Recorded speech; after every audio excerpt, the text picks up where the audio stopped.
자, 5절 아브라함이 이삭에게 자기의 모든 소유를 주었고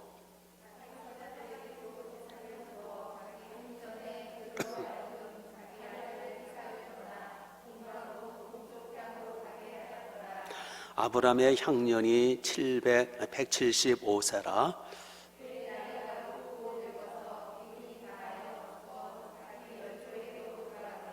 그의 아들들인 이삭과 이스마엘이 그를 마므레 앞 해족속 소알의 아들 에브론의 밭에 있는 막발라 굴에 장사였으니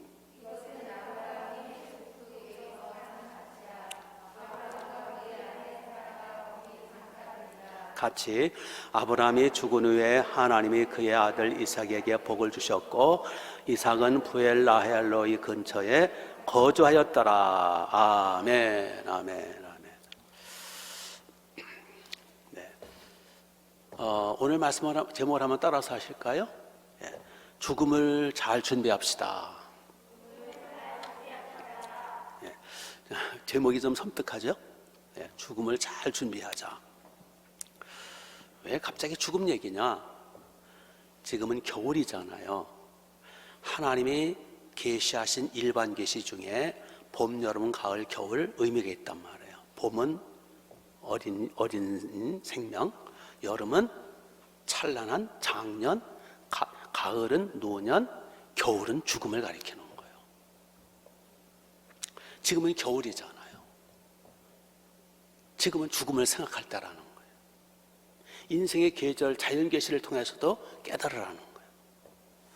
더군다나 오늘은 2020년 마지막 주일이에요. 마지막이라는 것은 끝이라는 거예요. 죽음이라는 거예요.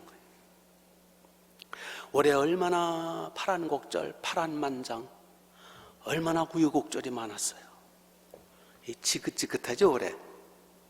괜찮아요, 여러분은? 저는 아주 지긋지긋해요. 예배가 이게 뭐예요? 4,500서 성전에 11전까지 해서 20명 달랑. 그래서 올해가 빨리 지나갔으면 좋겠어. 빨리 사라져라.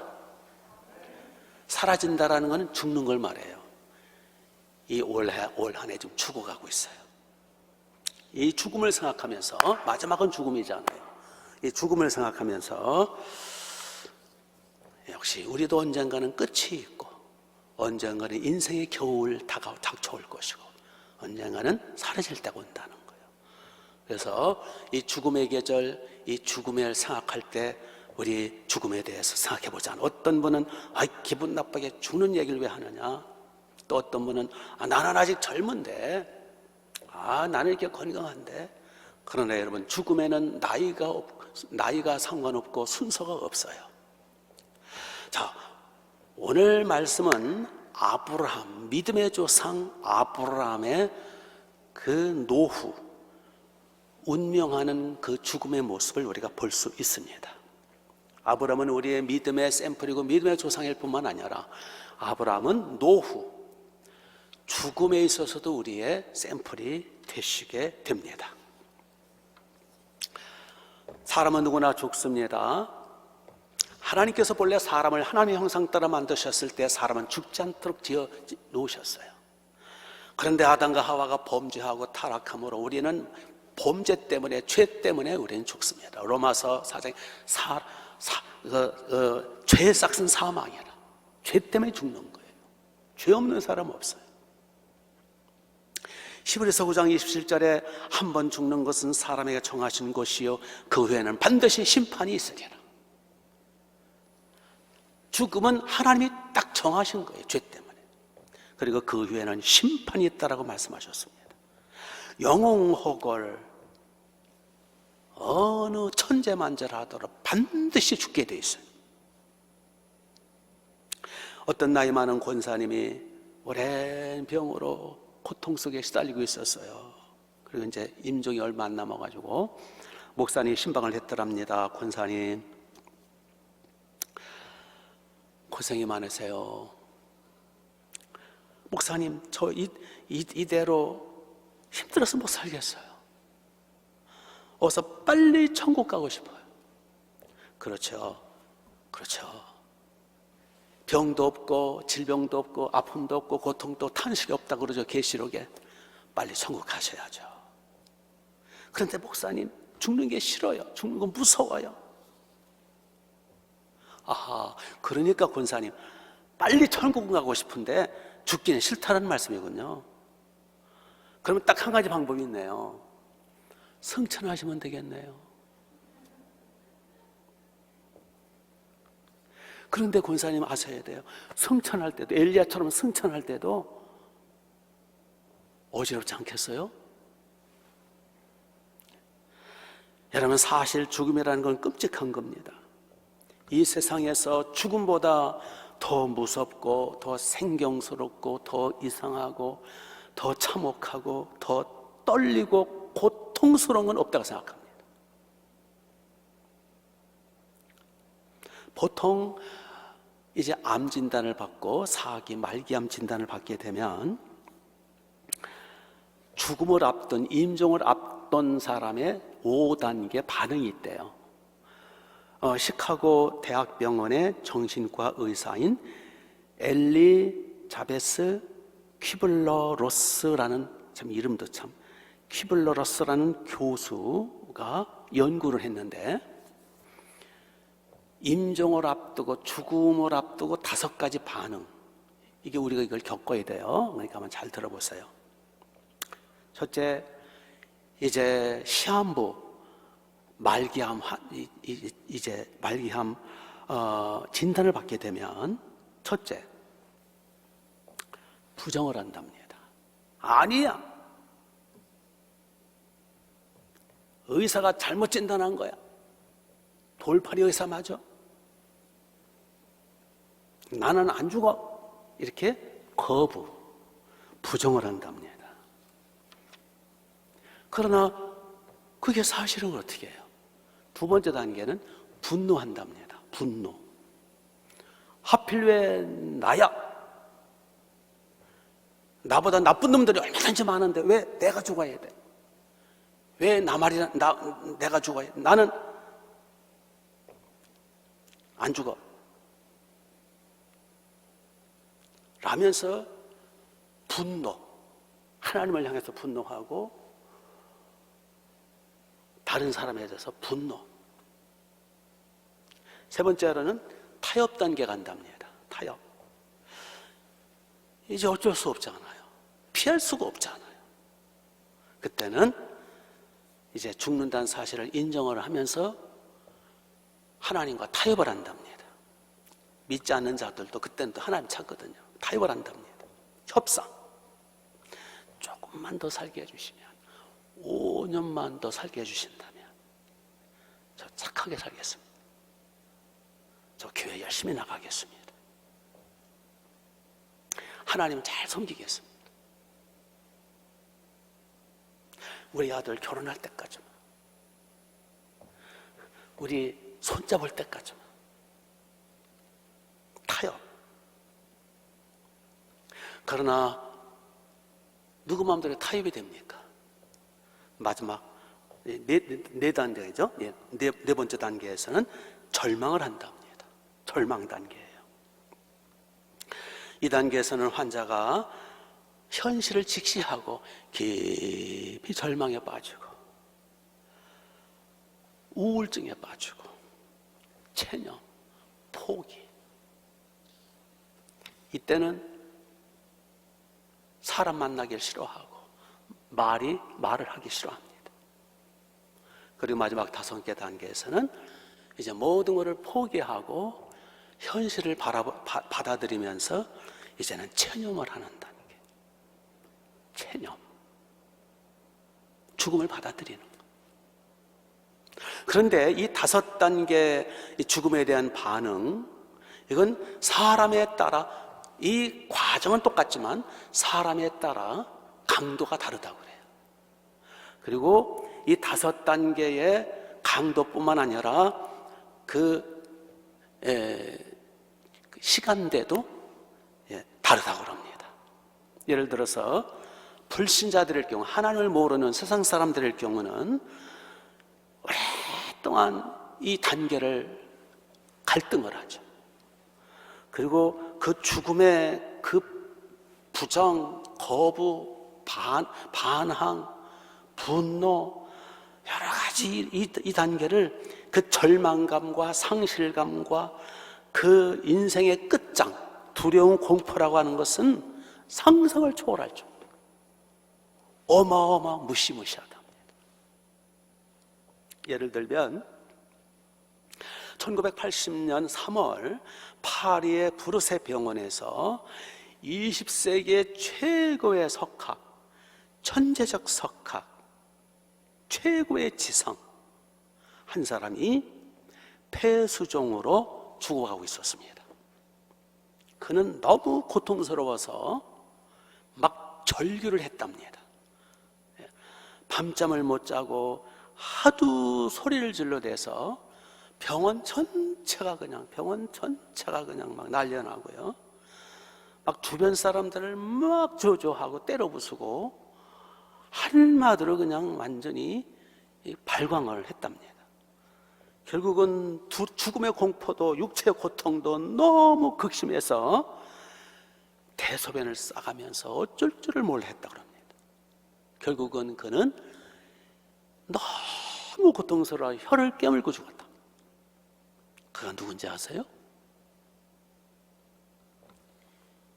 20세기 최고의 실존주의 철학자, 수많은 저서를 남기고 천재 소리를 들었던 사르트르. 들어보셨어요? 처음 들으신다고요? 사르트르 모르는 사람이 어디 있어요? 실존주의 철학자. 그를 당할 자가 없는 그의 논리가. 그는 평상시에 늘 죽음으로부터의 자유를 외쳤습니다. 죽음으로부터 자유를 외쳤던 그가 정작 지가 죽을 버리게 되니까 막 요동을 치고 죽은 거예요. 그의 그 지성, 그의 깊은 학문, 그의 명성, 그의 수많은 저술 아무 소용없습니다. 여러분, 죽음 앞에서는 영웅호골 소용없어요. 지성이니 교양이니 권력이니 재산이니 예술이니 학문이니 아무 쓸데기 없어요. 죽음 앞에서는 모든 게 와르르르 다 무너지는 거예요.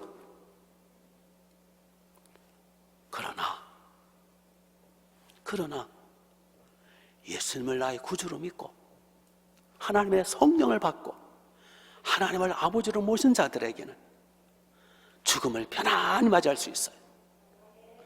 천국 소망이 있기 때문이에요.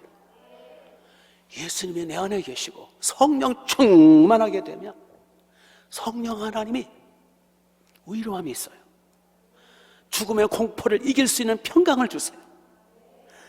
로마서 6장에 예수를 죽은 자 가운데 살리신 이의 영이 너희 안에 거하시면, 예수를 죽은 자 가운데 살리신 그 영이 너희 안에 거하시는 그 영으로 말미암아 너희 몸도 죽을 너희 몸도 죽음에서 살리시리라.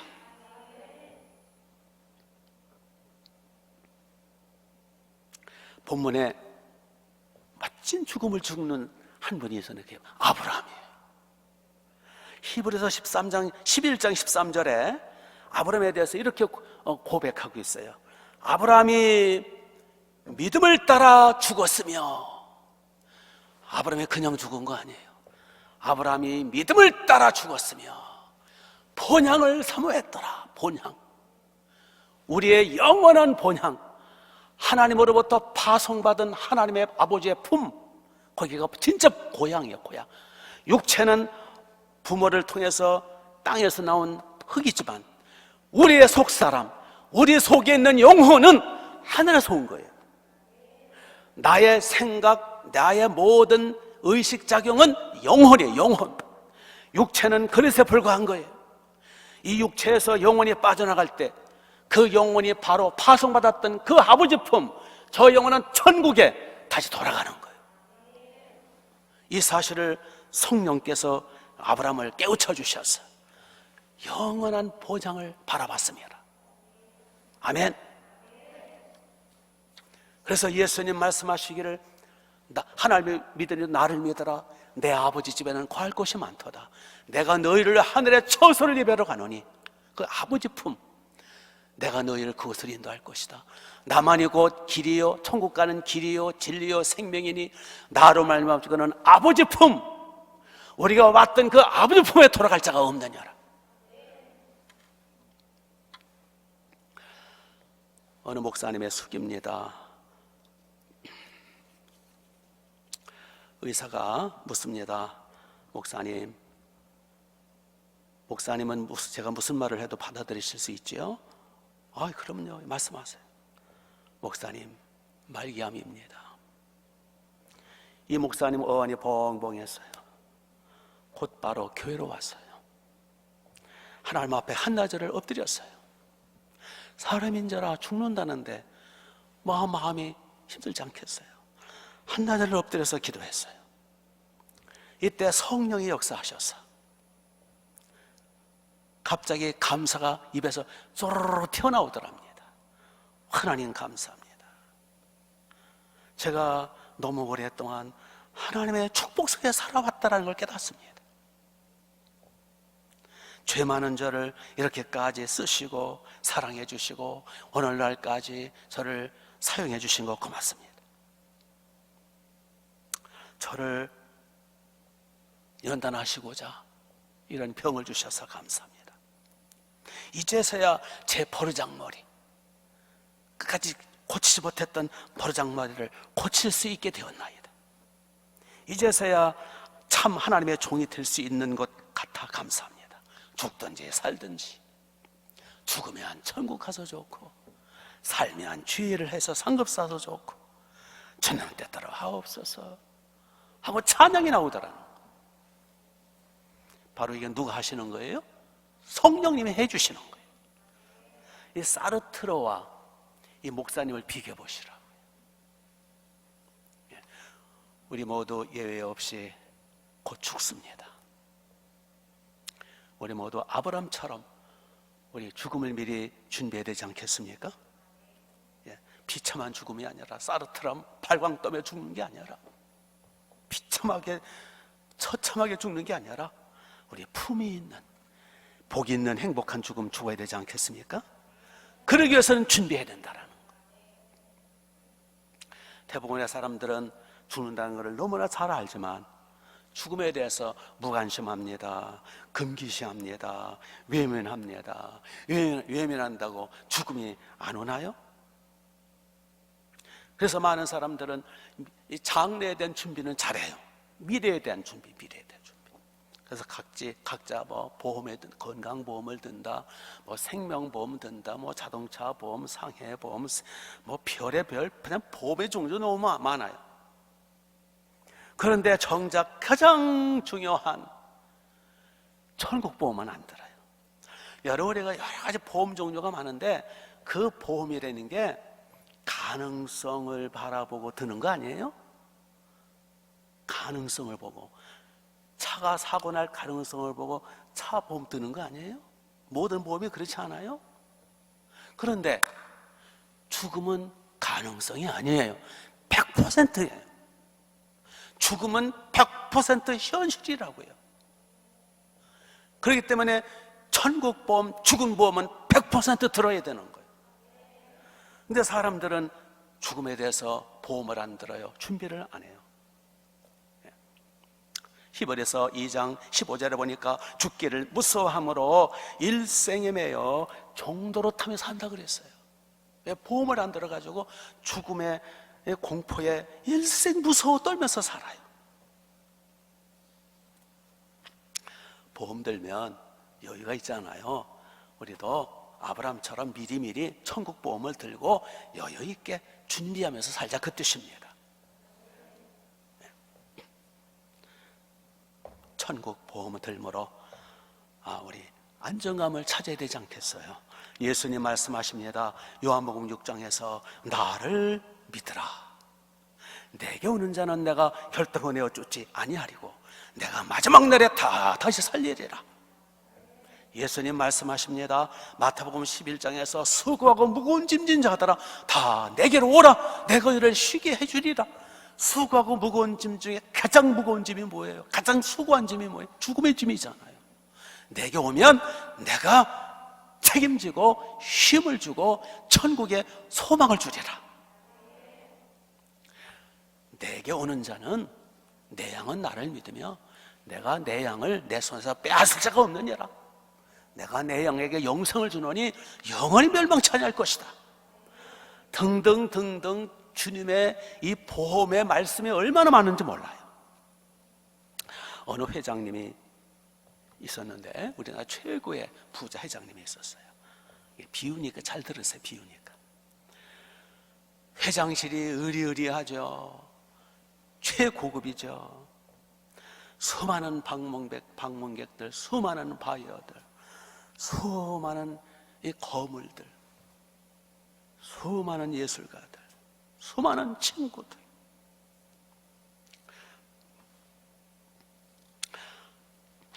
그 중에 한 분이 또 방문을 했어요. 신사분이 똑똑 문을 두드렸어요. 누구시요? 예, 저는 하나님의 아들 예수라고 합니다. 저 영원한 천국 영생 구원을 주러 왔습니다. 그랬더니 나 바빠요. 다음에 오시오. 대절 맞았어요. 또 며칠 후에 사람을 통해서, 전도는 사람을 통해서 하는 거예요 지금. 며칠 후에 또 똑똑 누구세요? 나 하나님의 아들 만물을 창조한 저 영원한 천국을 예배하고 있는 나 예수라고 하오. 내가 영광 천국 복락을 주러 왔어. 나는 부처님을 믿어. 나는 예수님 필요 없어. 번번이 예수님은 태자를 만난 거예요. 예수님은 사람을 통해서 우리에게 문을 두들겼어요. 그래서 요한계시록 2장에 보면 내가 문 밖에 서서, 예수님 말씀하시기를 내가 문 밖에 서서 문을 두드리노니 누구든지 내 음성을 듣고 문을 열면 나는 그에게로 들어가 그로 더불어 먹고 마시리라. 내가 그에게 영생 천국을 준다, 그 말씀이에요. 근데 이 회장님은 번번이 거부하는 거예요. 전도를 거부하는 거예요. 교회 나가자 소리를 안 듣는 거예요. 여러 번 주님이 방문했지만 거부했어요. 근데 어느 날이었어요. 이번에는 노크도 없이, 예고도 없이, 약속도 없이 버거져서 시커먼 두 놈이 문을 열고 들이닥친 거예요. 누구게요? 이 강도가 누구게요?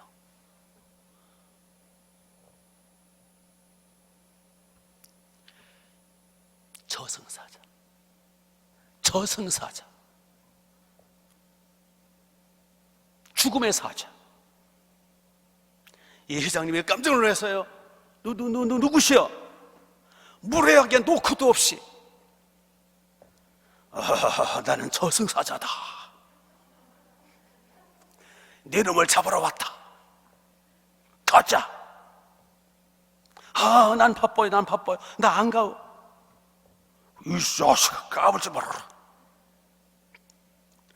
나 이 많은 재산 어떻게 하고? 안 돼. 뒷덜미를 탁, 한 놈은 뒷덜미를 잡고, 저승자 한 놈은 멱살을 잡고 끌고 가는 거예요.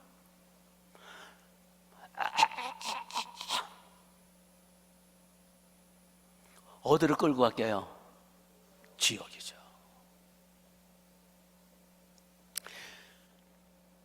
그 많은 재산이 무슨 소용이며,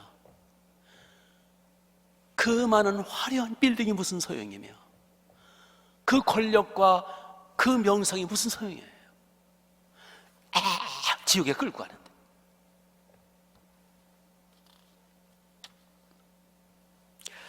잠언 27장 1절에 이런 말씀이 있어요. 하나님 말씀하십니다. 너는 내일 일을 자랑하지 말라. 하루 동안에 무슨 일이 일어날지 내가 알 수 없음이라. 야고보 4장 14절에 내일 일을 너희가 알지 못하는도다. 너희 생명이 무엇이뇨? 너희는 잠깐 보이다가 없어지는 안개와 같도다. 믿습니까? 그러나 예수님을 믿고 예수님의 십자가 희생공로, 희생양 어린 양, 속죄제물 대속제물 대신 예수님의 피공들을 믿고 회개한 사람, 예수를 영접한 사람, 우리 성도의 죽음은 성경은 잔다라고 표현했어요. 영어로 묘지, 공동묘지라는 뜻을 세미트리라고 그래요. 세미트리. 세미트리의 원래 뜻이 뭐냐 하니까 침실이라는 뜻이에요. 침실. 안락하고 행복한 침실. 그러니까 본래 성도의 죽음은 행복하고 안락하고 포근한 침실로 들어가는 거예요. 그게 죽음이에요. 그래서 성경에는 성도의 죽음을 잔다라고 표현해요. 세미트리. 아멘. 우리의 성도는 아버지 품에 왔던 아버지 품, 저 영원한 침실, 영원한 안식처로 들어가는 거예요.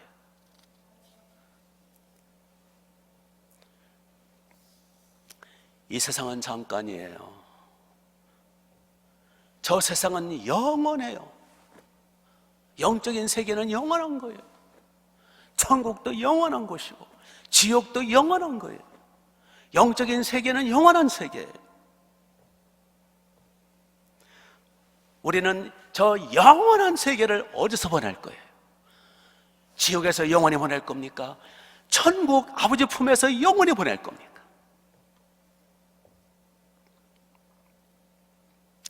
잠깐의 이 세상도 중요해요. 물론 중요한데 잠깐이고 안개 같은 이 세상에 여기다 목을 메고 여기다 인생을 전부 투자하지 말고 이 세상에 아무리 열심히 살고 아무리 성공하고 출세하고 아무리 천하를 다 얻어도 이 세상 것은 잠깐이에요. 물론 최선을 다해야 되겠지만 우리는 그거 못지않게 영원한 세계에 우리 투자하고 준비해야 되지 않겠어요? 그게 지혜로운 방법 아니겠습니까? 지옥 가면 아무 소용없는 거잖아요. 우리 아브람처럼 우리 예수님만 믿을 뿐만 아니라 영원한 세계를 잘 준비해서 아브람처럼 믿음의 조상처럼 상을 받는 우리가 되지 않겠어요? 그래서 여기 6절에 보시면 자기 서자들에게도 재산을 주어 자기 생전에 그들로 하여금 자기 아들 이삭을 떠나 동방으로 가게 하였더라. 거기 자기 생전에 이게 무슨 뜻이냐면 아브람이 죽기 전에 자기 생전에 다 유산 물려주고 다 그 약속의 자식들 이삭만 딱 이렇게 약속의 땅에 가나안 땅에 살게 하고 나머지는 다 정리하고, 즉 무슨 얘기냐 하면 살아생전에 천국 갈 준비를 다 했다 그 뜻이에요. 그리고 조금 있으면 이제 죽잖아요. 웰빙 뭐 중요하죠. 그렇죠? 잘 사는 거, 편안하게 사는 거. 그런데 웰다잉이 더 중요하다 그러잖아요. 죽는 게 더 중요해요. 왜요? 영원 생명이 결정되기 때문에.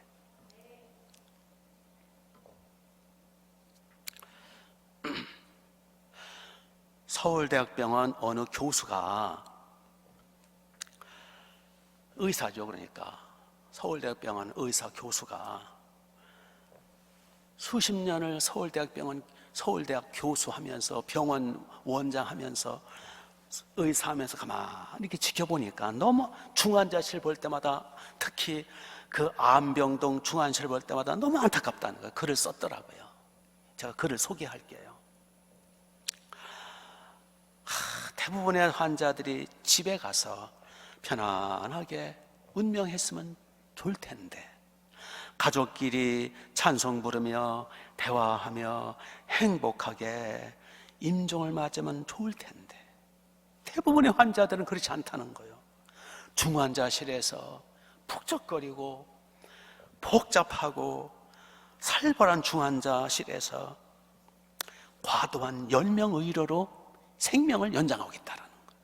CT, MRI, PT죠, PT, 인공호흡기, 심폐소생술, 뭐 이러한 이 환자는 의식불명인데 이러한 기계들로 쌓여가지고는 그냥 그렇게 비참한 운명을 하고 있다라는 거예요. 그런데 병원 측에서도 의사도 어쩔 수 없다라는 거예요. 이러면 안 되는데 하면서 어쩔 수 없다라는 거예요. 왜냐하니까 잘못하면은 고소당하기 때문에, 유죄 판결을 받기 때문에. 그래서 자기가 볼 때 지금 현재 한국 의과대학마다 병원마다 대부분의 환자들이 죽음의 질이 형편없이 죽어갔다는 거예요. 그리스도인들마저도 대부분이 병원에서 그냥 비참하게 죽어간다는 거예요. 유언 한마디 못하고, 제대로 인사 한마디 못하고, 가족이 모여서 같이 헤어짐도 없이, 찬송도 없이.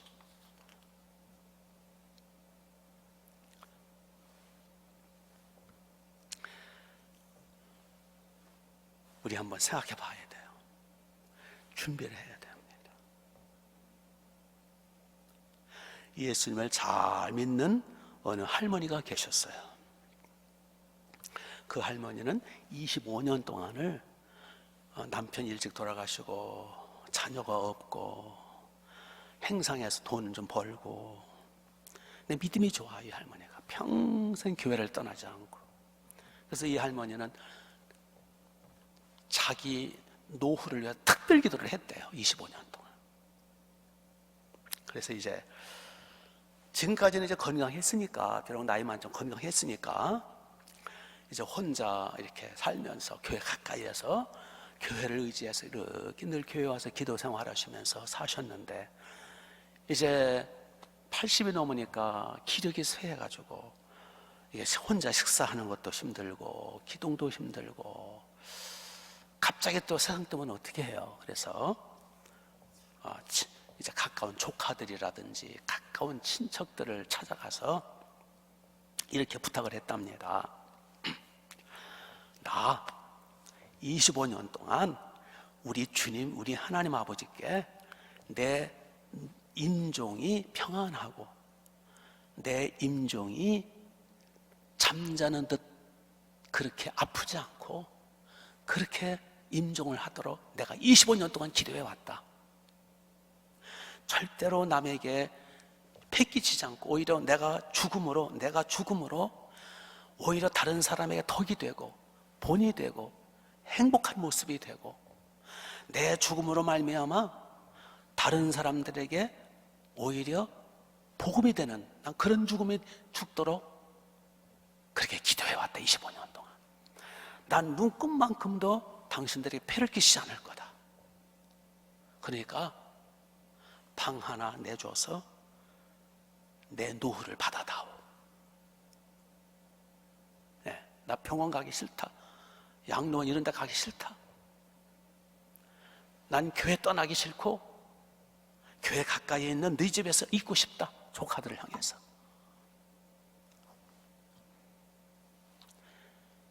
절대로 너희들에게 피를 끼치지 않고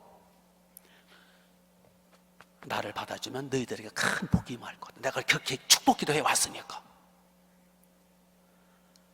그런데요, 다 싫다 그러더래. 다 거절당했어요. 그래서 이제 이 할머니가 너무 슬프잖아요. 그래서 주여 하고 기도하고 있는데 이게 소문이 퍼졌어요. 그 같은 교인들끼리. 근데 그 교인 중에 신혼부부가 하나 있었어요. 교회 가까이 사는 신혼부부가, 할머니 우리 집에 모실게요. 할머니가 워낙 예의도 바르고 깍듯하고 깨끗하시니까 우리 집에 모실게요. 어차피 우리는 신혼부부인데 둘 다 아침에 출근해서 저녁 늦게 퇴근하니까 할머니 집에는 마찬가지예요. 할머니 우리 집에 와서 사세요. 그래서 이 젊은 신혼부부하고 남남이지만 젊은 신혼부부 집 방 하나 얻어서 거기서 이제 청소도 해주고, 때로 폐를 끼치지 않는다 그 약속대로, 때로는 밥도 해놓고 기운이 되는 한대로 딱 뜻이 또 생활비도 내놓고, 그런 가운데 1년여간을 같이 살았답니다.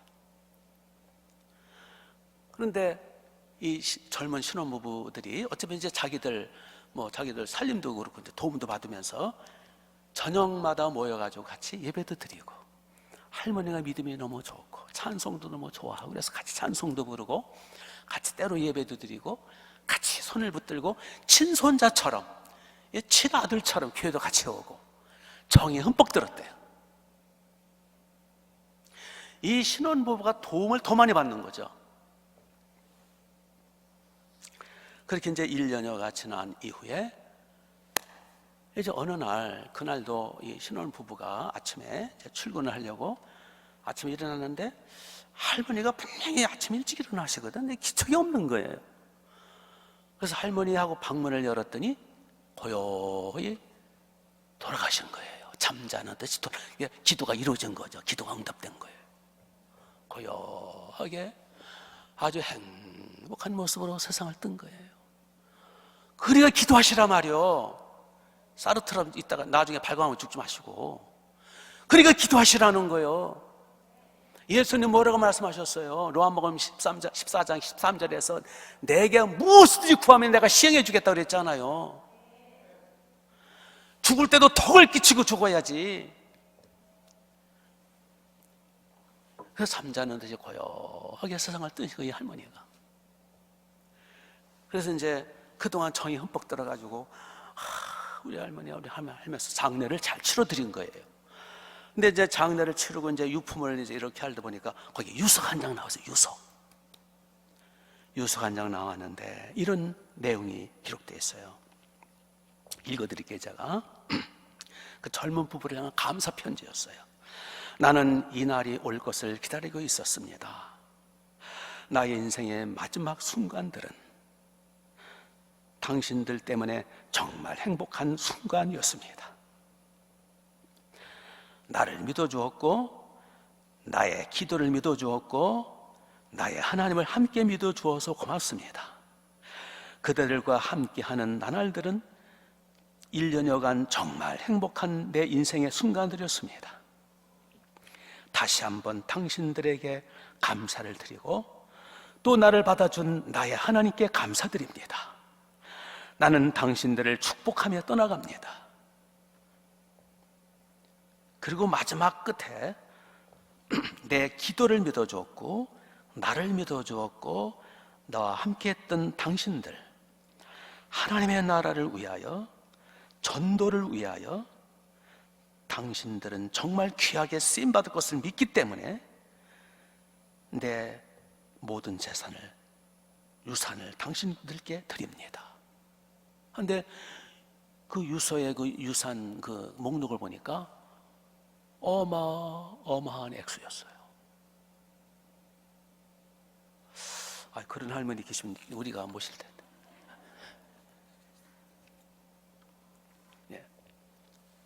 그게예요. 하나님의 나라를 위하여, 당신들 같으면 하나님의 나라를 위하여 영혼 구원을 위해서 쓸 걸 믿고 유산을 맡긴 거예요. 이 할머니 멋지지 않아요? 준비된 죽음, 25년 쌓인 기도, 이렇게 우리도 준비하라 그 얘기예요. 나는 안 죽을 거야 어쩌고 갑자기 저 죽음의 사자 만나가지고 요동치지 말고. 믿습니까?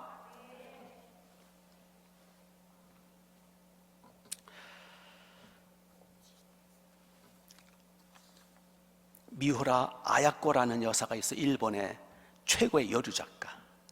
그는 이런 말을 했어요. 나는 사명자다. 그러므로 죽는 것은 이제 나의 마지막 사명이다. 사명절이 이 땅에 왔거든요. 우리는 우연한 존재가 아니라 하나님 앞에 파송받은 존재거든요. 에베소서 1장 4절에 보니까 만세전 창세전에 하나님 아버지께서 우리를 그리스도 안에 택하셨대요. 그리고 요한복음 1장에 보면은 우리는 파송받은 존재예요. 굴러다니는 개벽다기가 아니에요. 우연한 부평초가 아니에요. 우리는 하나님 앞에 창세전부터 계획된 존재고 택함받은 존재고 하나님의 아들, 전능하신 창조주 아들 하나님 예수님의 빚값을 구원받은, 그리고 우리는 사명 존재로서 사명을 띠고 이 땅에 태어난 거예요. 그 마지막 사명이 뭐냐?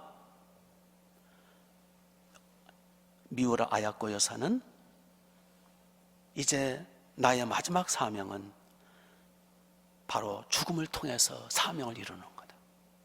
죽음도 사명이라는 거예요. 즉 내 죽음을 통해서 덕 있는 죽음, 복 있는 죽음, 아름다운 죽음, 준비된 죽음, 이 죽음을 통해서 오히려 하나님의 살아계심을 보여주고 오히려 하나님의 나라를 위해 헌신된 죽음, 그게 바로 아브라함의 죽음이었어요.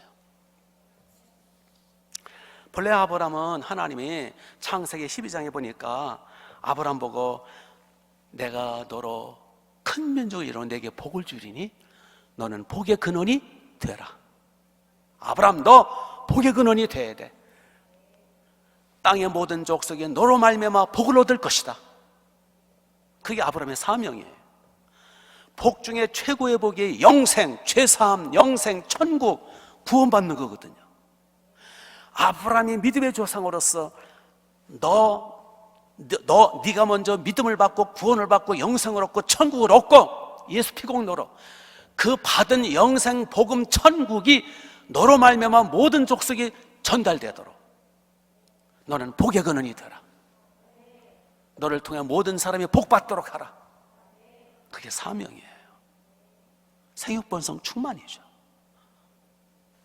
그러면서 아브라함은 그 사명을 잘 감당하도록 이삭을 낳기 위해서 몇 년 기도했어요? 25년을. 그러니까 이삭을 낳기까지 25년을 기도했어요. 그 이삭을 통해서 예수님이 오셨어요. 그 예수님을 통하여 하나님의 약속대로 하늘의 물결과 같은 아브라함의 자손, 땅의 티끌 같은 아브라함의 자손, 내 자손이 이와 같으리라. 그래서 아브라함이 이삭을 위해서 25년을 기도했고 또 이삭을 위해서 100세야 이삭을 낳았지만은 175세 죽었거든요. 75년 동안 이삭을 위해서 기도한 거예요. 그러니까 거의 100년 가까이를 이삭을 위해서 기도한 거예요. 그 기도가 쌓인 거예요. 축복 기도가 쌓인 거예요. 기도를 쌓아야 돼요. 본인의 죽음을 위해서, 자녀들을 위해서 기도를 쌓아야 돼요. 부모 여러분, 기도를 쌓아야 돼요. 그 결과 누가 복을 받았냐? 11절을 보세요. 11절. 아브라함의 죽은 후에 하나님이 그 아들 이삭에게 뭘 주셨고? 복을 주셨고. 그래서 이삭의 복을 받고, 여기에 복을 받았다라는 것은 영생, 천국, 복락을 누렸다는 거예요. 그 복이 예수님을 통해 우리에게 임하는 거예요. 복 중에 복이 뭐라고요? 영생, 구원, 천국 가는 거예요. 이 복을 하나님이 아브라함을 통해서 이삭에게, 이삭을 통해서 야곱, 야곱을 통해서 예수를 통해 오늘 우리에게 임한 거예요. 그래서 아브라함은 죽는 순간까지 이 사명 감당했다는 거예요. 여기 이삭은 육신의 자식, 육신의 후손이기보다는 육신의 후손도 되지만은 영적 후손, 영적 자식, 양이란 말이에요. 양. 이삭은 약속의 자식이에요. 성령으로 잉태된 자식이에요. 생산할 수 없는 기적으로 낳은 자식이에요. 오늘날 말하면 양이라고, 양. 아멘? 그러니까 우리는 육신의 자식뿐만 아니라 양치는 일을 위해서 나를 통해서 영적 자식들, 나를 통해서 영생 천국 얻도록 기도하고 섬기는 이게 사명이란 말이에요. 아브라함은 끝까지 사명 감당한 거예요. 그래서 아브라함의 죽음은 복 있는 죽음이 되는 거예요. 믿습니까? 부디 우리도 이러한 복 있는 인생, 복 있는 마무리, 준비된 죽음, 복된 죽음, 사명을 완성하는 죽음, 그래서 하나님 앞에 상 받는 놀라운 은혜가 있으시길 바랍니다. 마지막으로 우리나라에서 이름만 대면 다 알 수 있는 유명 인사예요. 그 사람이 이제 결국 죽게 됐어요. 사형 선고를 이제 그러니까 이제 죽어가고 있었어요. 그런데 다른 가족들 부인은 다 믿는데 혼자만 안 믿었어요. 그래서 그 부인이 목사님한테 사정을 우리 남편 구원받게 좀 해주세요. 지금 이제 얼마 며칠 못 살아요. 부탁합니다. 그래서 목사님이 병실에 찾아갔어요. 그래서 선생님,